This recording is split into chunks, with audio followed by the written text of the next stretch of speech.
Today is the last Sunday after the Epiphany. The season of Carnival, Mardi Gras, has begun. Not here, other places. On Wednesday, Lent begins. It's Ash Wednesday.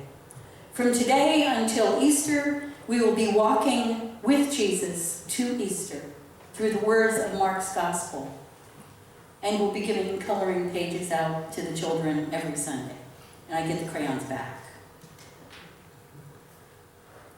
Previously, in the Gospel according to Mark, Jesus fed thousands of people twice, and then told the Pharisees he wouldn't be doing any signs or wonders for them.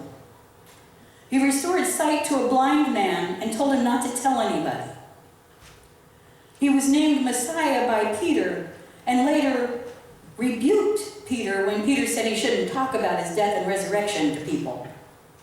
Naturally, all of this confused the disciples.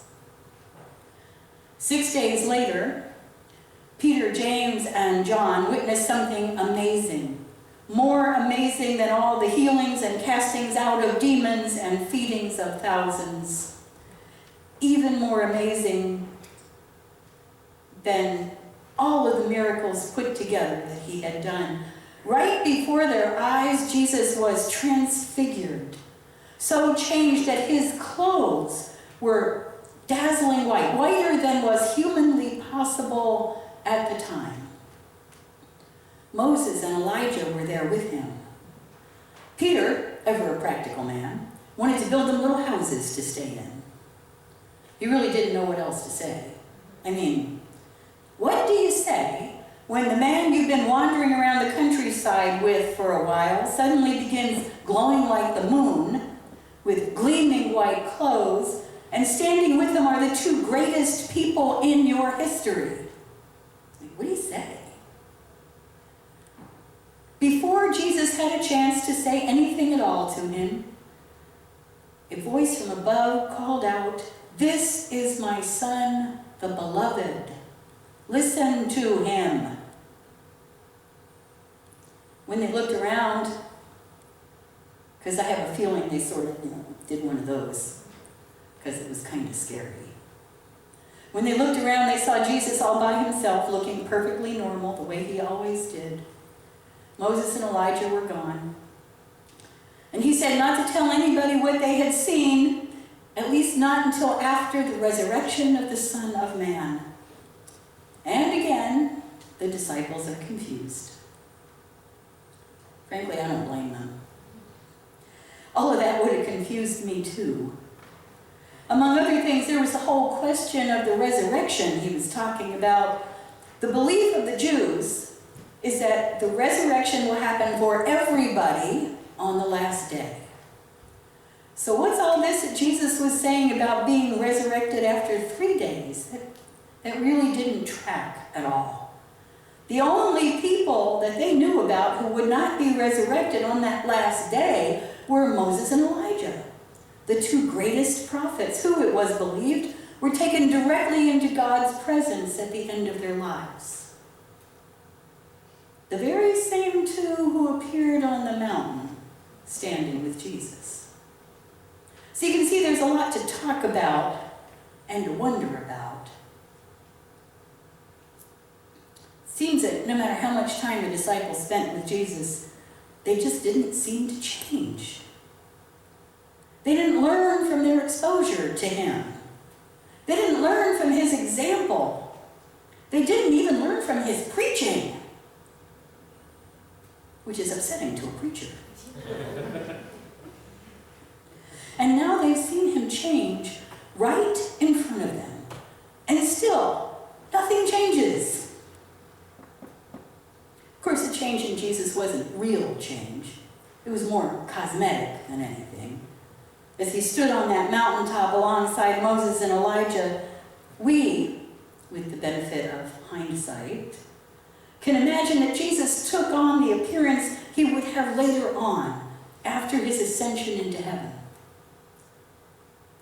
And to see what that looks like, go in my office and look at the stained glass, because that's what that is, and it's beautiful. He was still the same person he had been before this event. and the same person that he would be afterwards. The ones I really would expect to change, in fact, are Peter, James, and John. They are the ones who experienced the event. They're the ones who heard that voice coming out of the cloud saying, "This is my Son, the beloved. Listen to him." They are the ones who had a God moment, an experience of God actually breaking into their lives and speaking to them. They are the ones who were standing on holy ground without even knowing it. We all have God moments. We lift them up here every Sunday. They aren't ordinary celebrations. Rather, they are moments when we can see God's hand acting in our lives, when we can hear God's voice speaking to us, directing our way, opening our eyes to possibilities. At the beginning of my time as student chaplain at the Indiana State Mental Hospital, we had a conversation with the director of psychiatric services. As we went through our directions for the use of the DSM-4, the most important of which was do not self-diagnose with this book, as everybody has some quirks that, could be symptomatic of some disorder or other. He started describing some of the more common disorders that we would be encountering as we worked with the patients there. When you got to schizophrenics and how they heard voices that they often thought came from God, we all just kind of looked at each other. There were 5 of us. And the braver of us, which was not me, pointed out to the director of psychiatric services that each one of us sitting there thought we had heard God's voice at one time or another. And the doctor said, "Don't worry. If the voice tells you to do good things, it's God. If it tells you to do bad things, you need medication."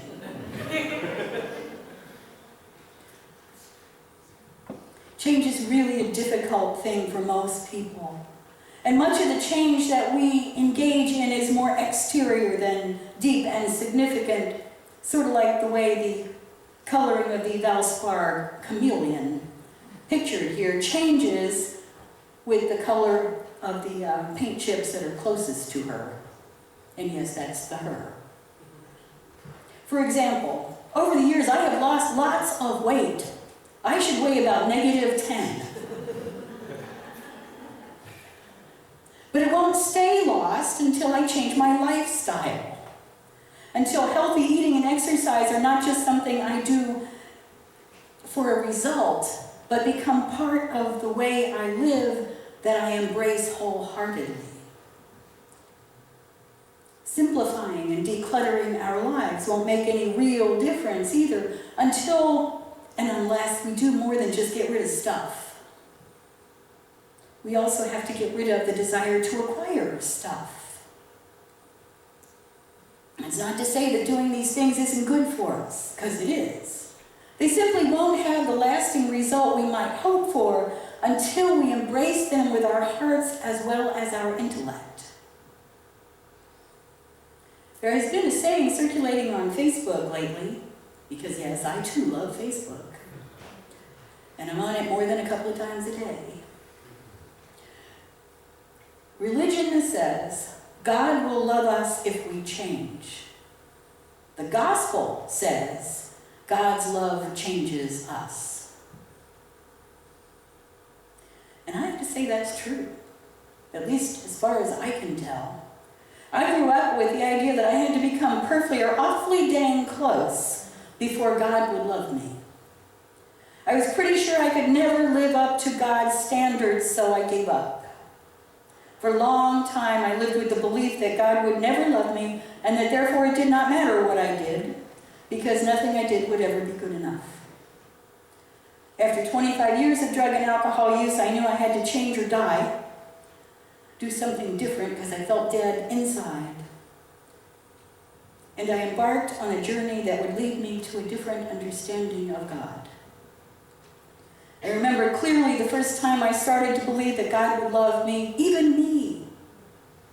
That was such a surprise. That God would forgive me for everything I had done.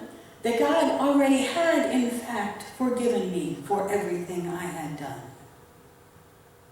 I remember crying tears of joy when I really began to grasp the idea that God loved me just the way I am.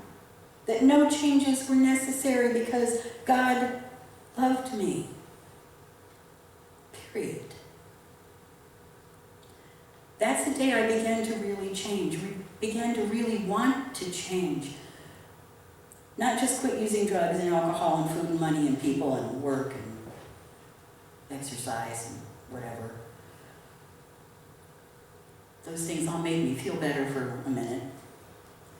But to really actually change the way I approach life. I would challenge the wording of that Facebook post, though, because you see, God loves us all the time, but I didn't know that. And so even after I stopped using, nothing really changed in my life. It wasn't until I began to understand that God is a God of compassion and love that I began to make significant changes in my life. I think that it's the knowledge of God's love that really changes us, that opens our hearts to deep spiritual transformation. The elders here at First Christian make a practice of studying a book every year. This year they have chosen to study If God is Love, Rediscovering Grace in an Ungracious World by Philip Gulley and James Mulholland. At the very beginning, technically it's chapter 2, but it's near the beginning, the authors make it clear that grace is not an attitude that ignores differences and tolerates every idea.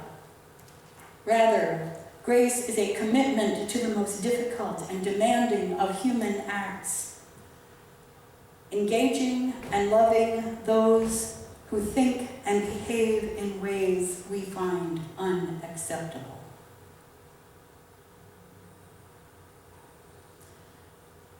Sadly, we see the lack of graciousness in our world every time we turn on the TV or open Facebook or Twitter and all those other social media platforms. If this one agrees with that one, there is no polite discourse. There is only name-calling and accusation and recriminations. If this person won, then obviously they cheated. If that one succeeded, they must have done something underhanded to get there. There's very little respect or courtesy extended by our leaders to each other. And because of that, there is less and less courtesy and kindness apparent in the way all the rest of us treat one another. Even how to cheat, lie, and manipulate other people in order to survive and win gazillions of dollars. Grace does not seem to be a popular commodity these days. And all I can think is, there but for the grace of God, go I. Without knowledge of God's love, I would most likely be there among them. Even with that knowledge, it's really hard not to judge others. It's hard to engage those with whom I disagree without feeling like I'm going into battle in order to change them. And yet, continue to change. I will find it easier to deal lovingly with those I find it most difficult to accept. This is my Son, the Beloved. Listen to him. Jesus told us to love one another, that the world would know we are his followers because of our love. That love that he calls us to, that true transformation into people who truly love one another, is possible only inasmuch as we understand God's love for us, for each one of us individually, and for all of us collectively. The good news, my brothers and sisters, is that God loves us. God's grace enfolds us. God's forgiveness lifts us out of the mire into the light. For us is our salvation.